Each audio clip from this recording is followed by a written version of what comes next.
Nietzsche. I can't say his name. I was going to look it up before I did this video, but I forgot.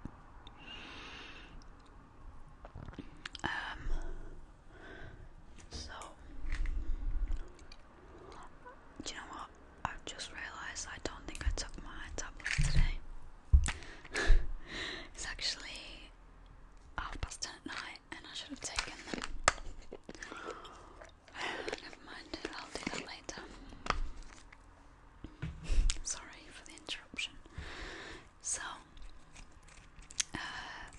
because I can't say his name, I'm going to spell it out for you, because I know you'll know who he is. So, his name is spelled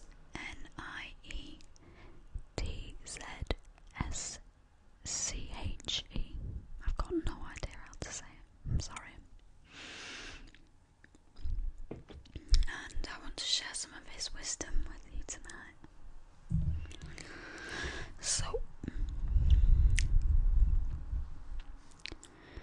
going to start by some quotes I've written down. I'm reading them off my computer. And it says, and we should consider every day lost on which we have not danced at least once, and we should call every truth false which was not accompanied by at least one laugh. I'm thinking I'm gonna test out soft speaking, because most of my videos are whispering. So I'm going to try that out with you today. Being nationalistic in the sense in which it is now demanded by public opinion would, it seems to me, be for us who are more spiritual not mere insipidity, but dishonesty, a deliberate deadening of our better will and conscience. I'm going to read that again, just to get it clear in your mind.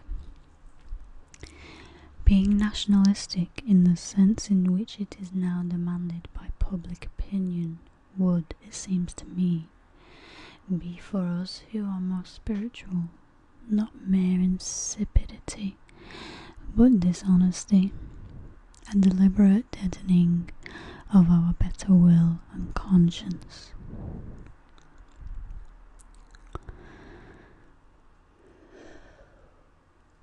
I don't want to breathe in the mic in case it's abrupt. The individual himself is a fallacy. Everything which happens in us is in itself something else which we do not know. The individual is merely a sum of conscious feeling and judgments and misconceptions, a belief, a piece of the truth life system, or many pieces thought together and spun together, a unity that doesn't hold together. We are buds on a single tree. What do we know about that? What do we know about what can become of us from the interests of the tree? But we have consciousness as though we would and should be everything, a fantasy of I and not, a fantasy of I and all, not I. Stop feeling oneself as this fantastic ego, learn gradually to discard the supposed individual. Discover the fallacies of the ego. Recognize egoism as a fallacy. The opposite is not to be understood as altruism. This would be love of other supposed individuals. No.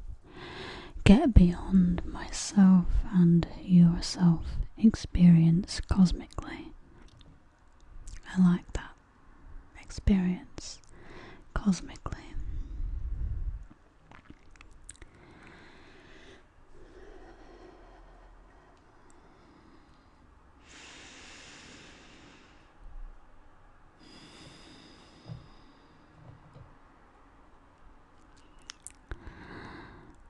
So today I went Christmas shopping, and I stumbled upon a crystal stall, and it was rather a large collection.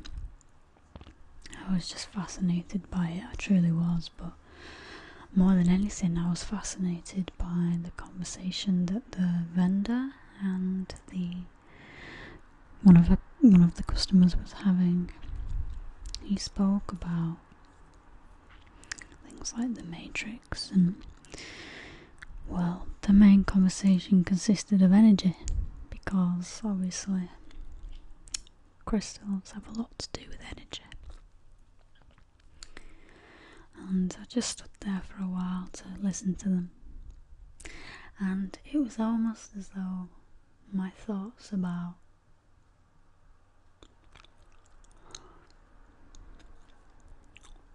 philosophy, for instance, were manifesting in front of me, because I stood there and listened to them talk, and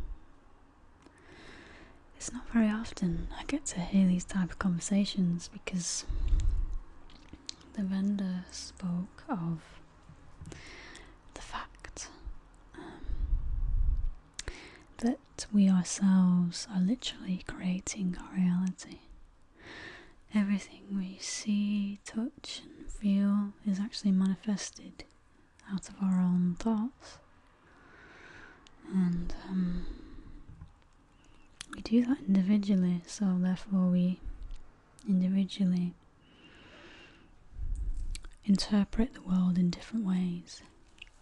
But there's also a collective consciousness that makes other people's worlds be a part of our own.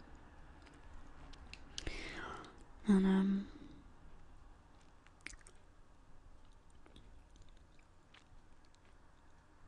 they were basically talking about existentialism and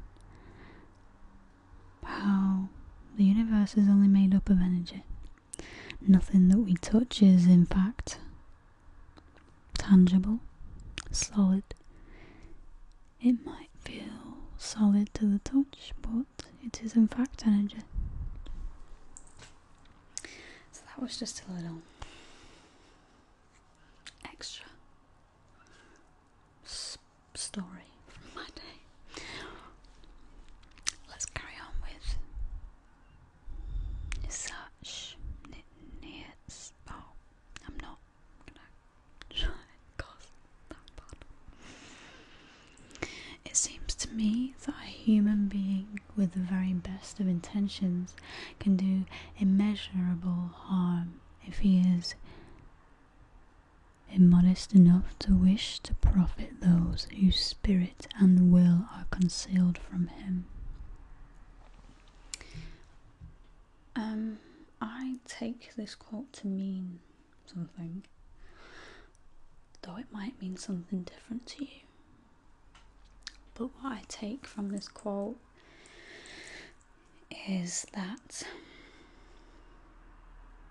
if you have a person who is going about his everyday life, she is going about their everyday life, and they don't know much about themselves in terms of their faults, their strengths, their own egotistical mind and their intuition, let's say. If they don't know thyself, then even if you should get someone who comes along and is trying to do goodwill to that person, that's not necessarily going to be manifested if the other guy doesn't know himself. I don't know if I'm making sense. Let me try and simplify it. So,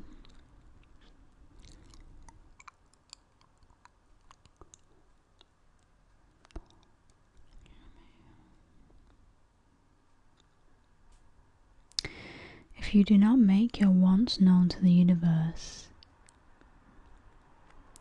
if you do not know thyself, not only can you cause more pain to yourself, but others may also cause pain to you unintentionally. Therefore, the greatest power comes from knowing thyself. That is as best as I can simplify it. And I hope that made sense.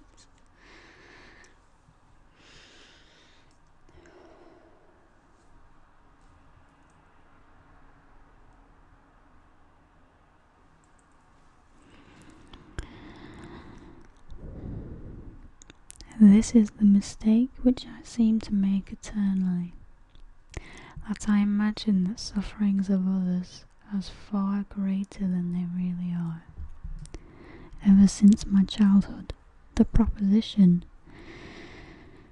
my greatest dangers lie in pity, has been confirmed again and again. Your troubles and the world's troubles can be measured equally at one point in life. This is how I see this quote. So no human has suffered more than the next. It is up to us to create tranquility and not wallow in the universe's tougher battles for us. That point wasn't said by Nietzsche. I know that's so terrible. I should have looked up how to say his name.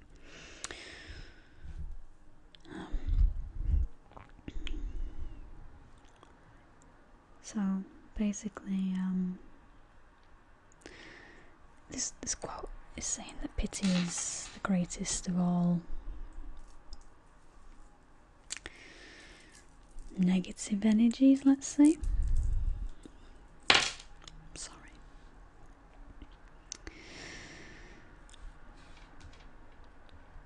Next quote. Christianity is called the religion of pity. Pity stands opposed to the tonic emotions which heighten our vitality. It has a depressing effect. We are deprived of strength when we feel pity. That loss of strength which suffering as such inflicts on life is still further increased and multiplied by pity. Pity makes suffering contagious. Under certain circumstances, it may engender a total loss of life and vitality out of all proportion to the magnitude of the cause. Therefore, pity is not something that we should practice. For instance, if you walk along a road and you see a homeless man, and you take pity on him, I guess your first thought is to think to yourself, well, I'm glad I'm not in his position. Then the next thought could be, it's a shame he has to suffer in that way. There is nothing to come from giving someone pity that is positive. That's what I see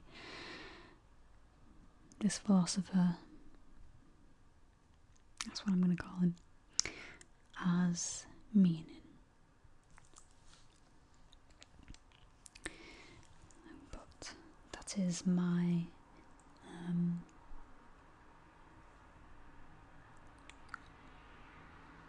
interpretation. So it says here, pity is the practice of nihilism.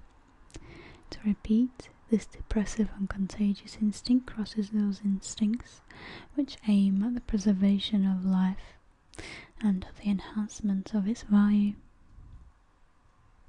It multiplies misery and conserves all that is miserable, and thus a prime instrument of the advancement of decadence, pity persuades men to nothingness.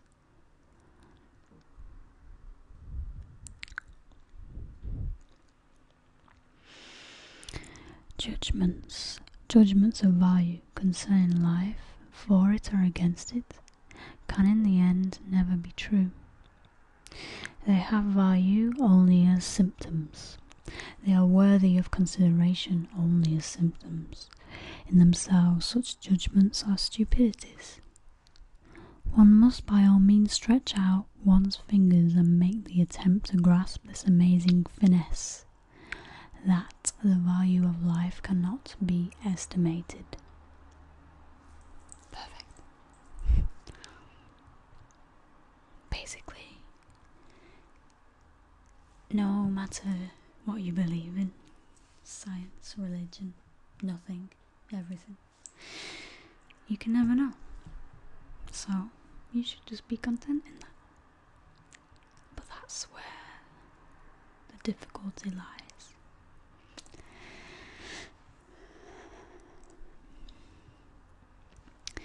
One might invent such a fable and still not have illustrated sufficiently how wretched, how shadowy and flighty, how aimless and arbitrary the human intellect appears in nature. There have been eternities when it did not exist, and when it is done for again, nothing will have happened. For this intellect has further mission that would lead beyond human life. It is human rather, and only its owner and the producer gives it such importance, as if the world pivoted around it. But if we could communicate with the mosquito, then we would learn that it floats through the air with the same self-importance, feeling within itself the flying centre of the world.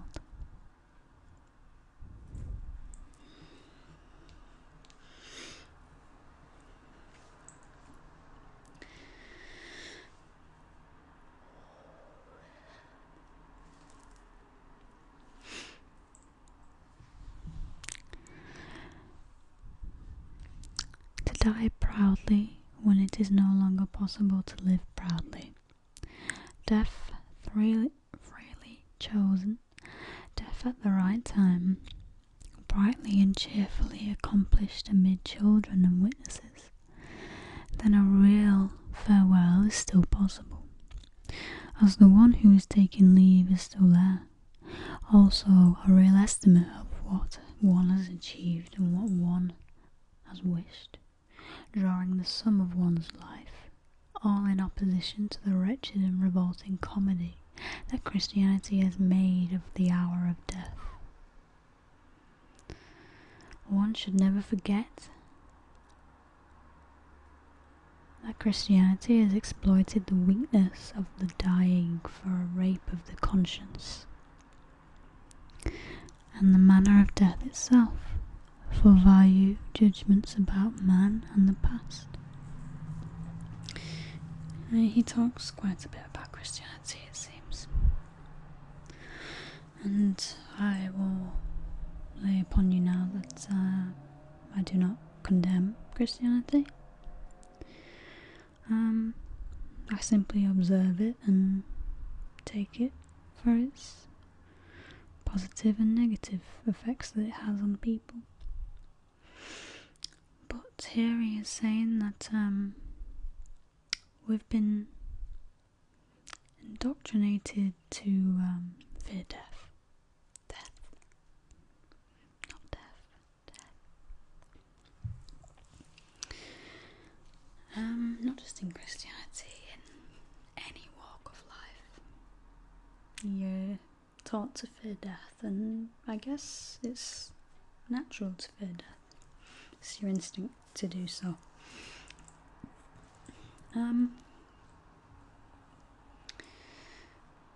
But then comes the question, why should you believe in Christianity to then fear death so intensely?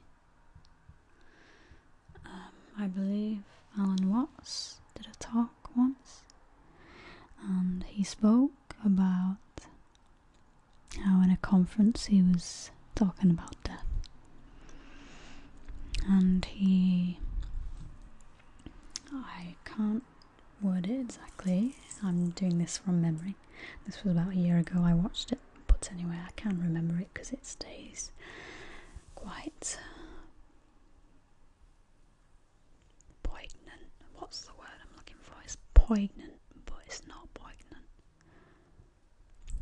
It stays quite fresh in my memory. And he says that he questions a priest about death, and he asks him, seeing as though his religion teaches that there is heaven after death, does he fear death? And the priest answers something like, well, maybe we shouldn't talk about such morbid things. And then he proceeds, Alan Watts proceeds to laugh. How can it be morbid if you believe in heaven, if you believe in life after death? It's strange. It's a strange thought. And there is obviously value in fearing death, of course. Otherwise, you wouldn't be here to watch my video, and I wouldn't be here to make it. But maybe if we were to understand death a little better, we might live slightly differently. Well, I don't know, but you never know. You know, I'm still reading my book here, and there's a few quotes I want to pick out for you.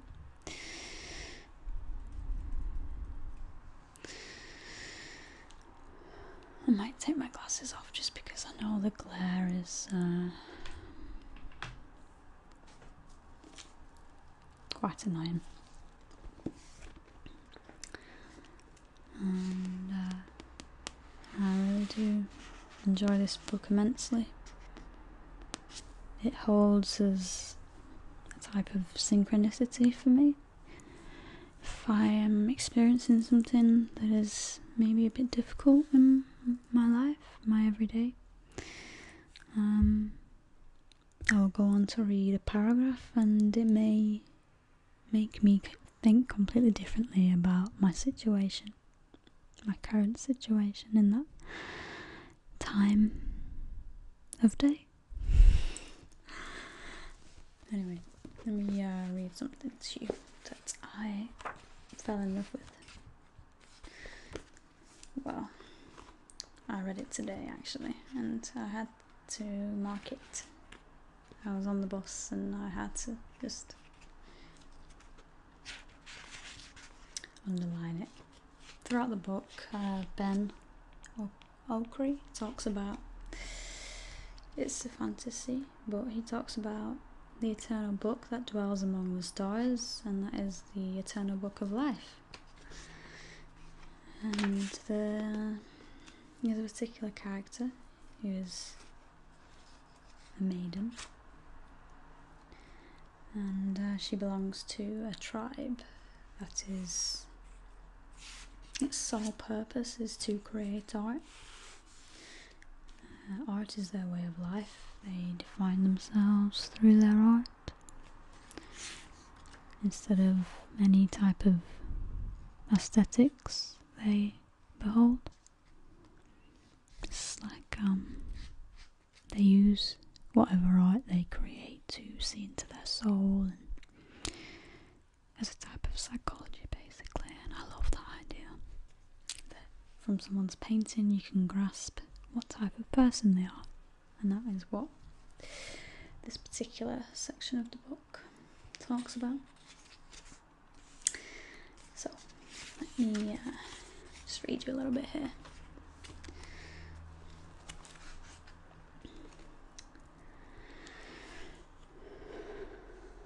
So, the maiden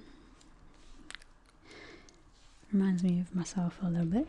She is constantly in a dream space. Not constantly, but she drifts off into some sort of dream space in which she enters some other world within her imagination. And within this world, she talks to some beings. So I'm going to read from here. It says, they believed that it was important to forget for a civilization to be quantumly creative. That verse just there stands out to me because I feel like in this world we forget so much of our past, whether that be history, whether that be the past in our current lifetime, whether that be the past of previous lives we've had. That's what I see it as. And basically, I've always asked myself, why can't we just know everything? Why do we have to forget to be human?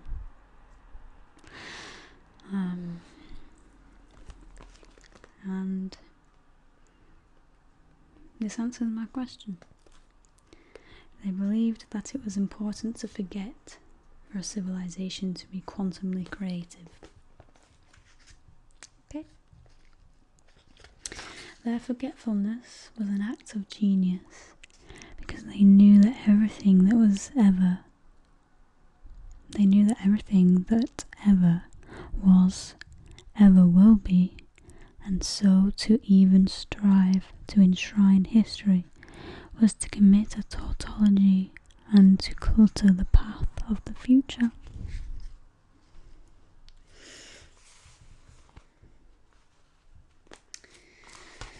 And these intelligent beings go on to tell the maiden, misunderstanding is all that is possible between your people. And here they are talking to her about, well, they're talking to her about her tribe, but in fact, I can imagine it means me and you. And it goes on to say, it is simply not possible to understand one another, given the way you people are made. You do not hear what you hear, you do not say what you say. What is said is not what is intended. What is intended is not what is said. How can that which does not know thyself know what it is saying or wants to say? And this relates back to when I was talking about the two men. One with good intentions that he wants to give out to this current situation between the two of them. So he wants to be nice to this young fellow and maybe help him out, maybe give him advice. But in return, maybe this other guy, he finds this enlightened man rude or arrogant, or just makes him feel uneasy. And in such a situation, maybe that is because this unenlightened man does not know himself, does not know or has not yet understood himself fully, which is a difficult thing to do. But the more you learn about yourself, the easier life becomes. So,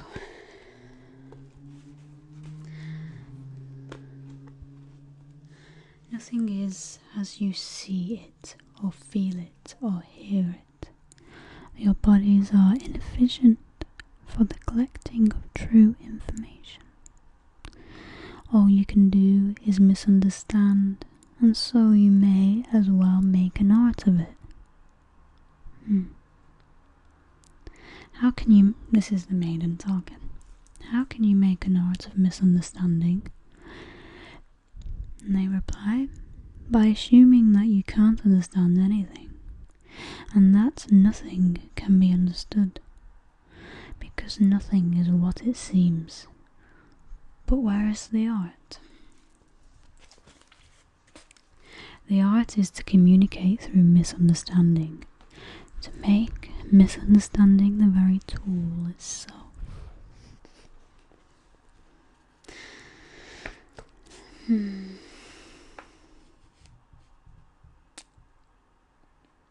And then she says, and then what? What can I learn from this?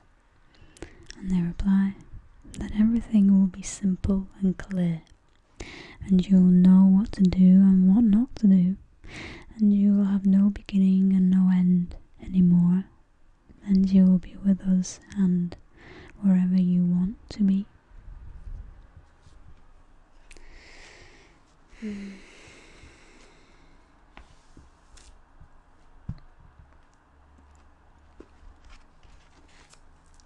So that was just a little prose from the book here that I have very much enjoyed reading. Now, I'm terribly sorry if you keep hearing those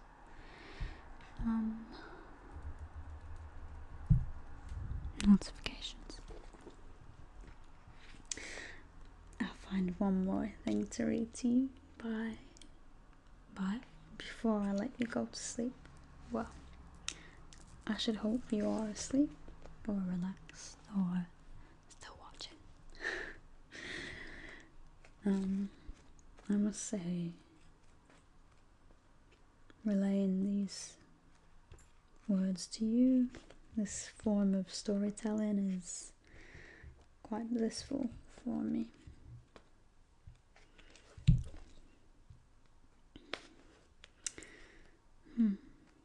Well,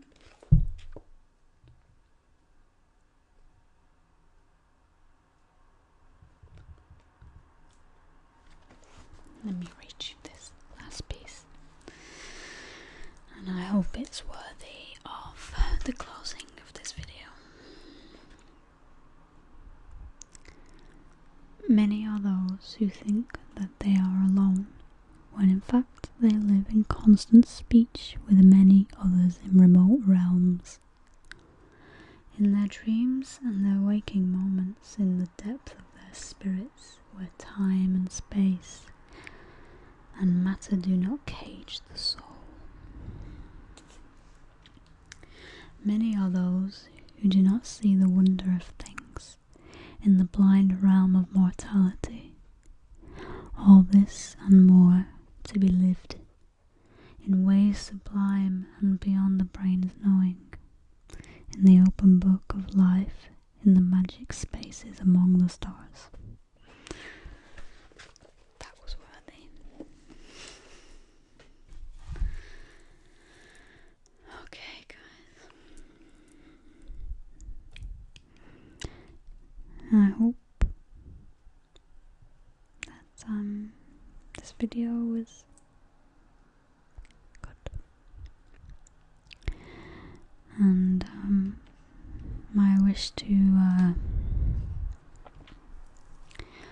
send you my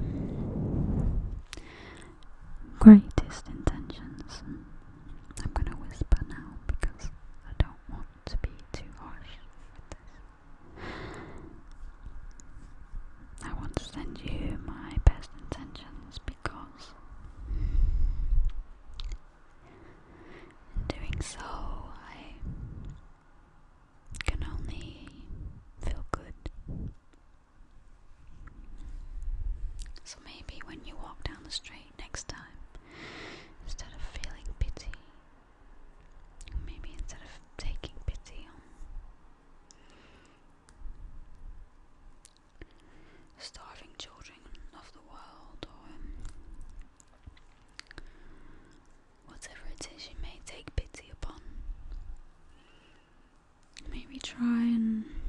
utilize a different emotion.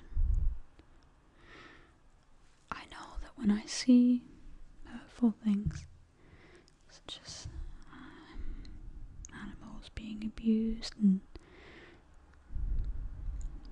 well, starving children,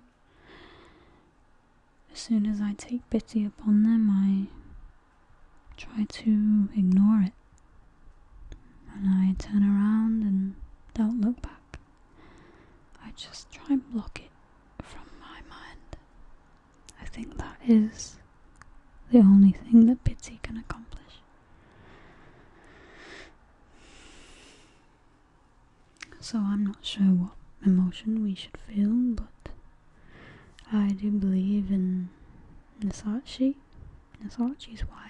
wise words. Nietzsche. And I believe that he is speaking some value in what he is saying. So I am going to think on that. And I hope you will too. And I hope that you find a more positive